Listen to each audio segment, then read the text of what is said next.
प्रवीण दरेकर. लक्षवेधी क्रमांक 7. सूचित केल्याप्रमाणे सभापती महोदय, दिव्यांगांच्या प्रश्नासंदर्भात अतिशय संवेदनशील अशा प्रकारची लक्षवेधी आहे. सभापती महोदय, माननीय मुख्यमंत्री महोदयांनी 7/4/2025 रोजी सह्याद्री अतिथीगृहामध्ये बैठक घेतली होती आणि अगदी उपमुख्यमंत्री अजितदादा पवार, बसा, काय चाललंय? चीफ सेक्रेटरी सुजाता सौनिक पासून सगळे 27 अधिकारी उपस्थित होते. परंतु मला आश्चर्य वाटतं की माननीय मुख्यमंत्र्यांच्या बैठकीनंतर सुद्धा आता 4-5 महिने झाले. काय मागण्या होत्या दिव्यांगांच्या?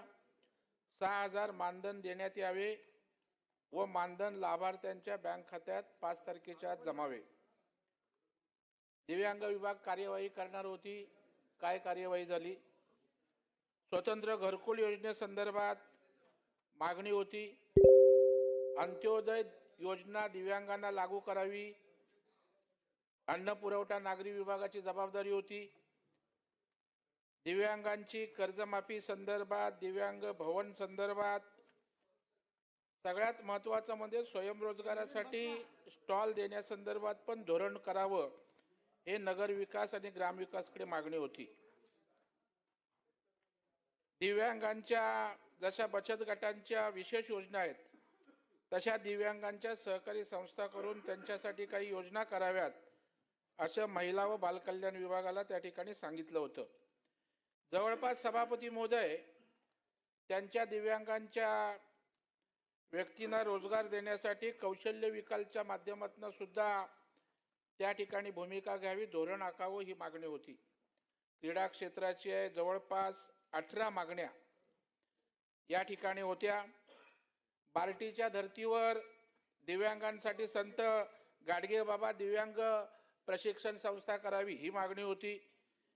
दिव्यांगांना प्रमाणपत्र देण्यासाठी त्या ठिकाणी विभागाने मोहीम उघडावी, अशा प्रकारची सुद्धा सार्वजनिक आरोग्य विभाग, वैद्यकीय शिक्षणाला सूचना दिल्या होत्या.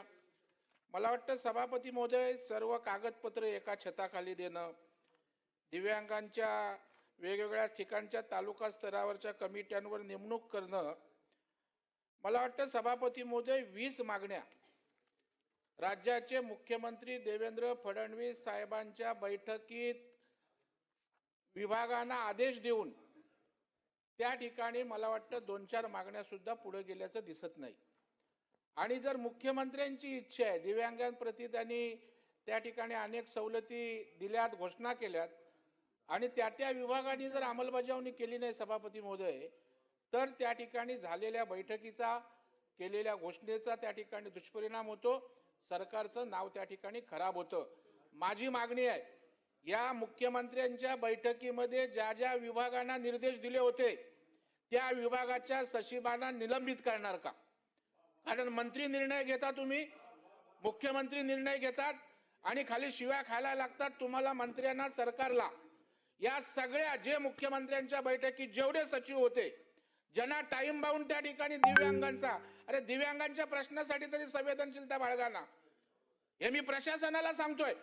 माझी आपल्याकडे मागणी आहे, या संबंधित सगळे 7, 8, 9 सचिव आहेत, त्यांच्यावर निलंबनाची कारवाई करणार का? सन्माननीय मंत्री महोदय, तुम्ही होय म्हणायचं नाही, बाकीच्या मंत्र्यांना बोलू द्या. बाकी सभापती महोदय, सन्माननीय ज्येष्ठ सदस्य दरेकर साहेबांनी लक्षवेधी जी मांडली होती त्यामध्ये त्यांनी लक्षवेधीमध्ये असा विचारला होता की या डिपार्टमेंट मध्ये अधिकारी नसल्यामुळे किती अधिकारी आहेत, ह्या विषयावर त्यांनी लक्षवेधी मांडली होती. ठीक आहे, त्यांना त्याच्यावर उत्तर नसेल पाहिजे तर मी 1 मिनिट, आता मला बोलू द्या ना, माझं उत्तर होऊ द्या ना. पूर्ण ऐका, मग परत बोलायला देते मी.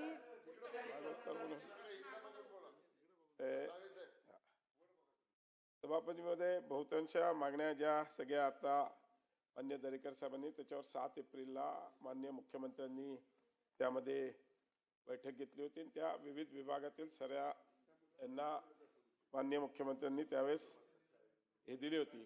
आणि मागच्याच आठवड्यात महसूल मंत्री माननीय बावनकुळे साहेबांनी बैठक घेतली.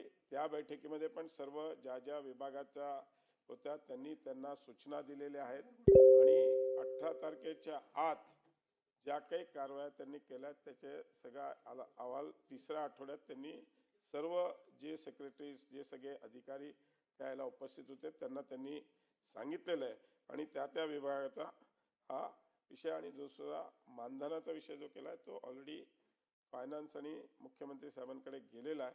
आता तिकडून त्याच्यात काही सूचना अशा झाल्या आहेत की बाई ज्यांचं दिव्यांग पर्सेंटेज असेल त्या पर्सेंटेजमध्ये करावा अशा काही सूचना आलेल्या आहेत.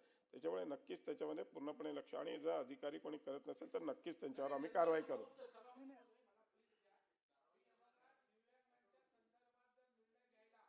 प्रशासनातले अधिकारी जर चालढकल करणार असतील ना तुम्ही वेग उत्तर नका मंत्री महोदय देऊ. सरकार जरी आपलं असले तुमची काळजी घेतो आपण, सरकारचे घेतोय, मंत्री निर्णय घेता, मुख्यमंत्री घेत आहेत आणि जर त्या ठिकाणी ते सचिव जे बैठकीला उपस्थित असतील ते कॅज्युअल घेत असतील तर तुम्ही कारवाई केली पाहिजे. चर्चा करून नक्कीच कार्य करू.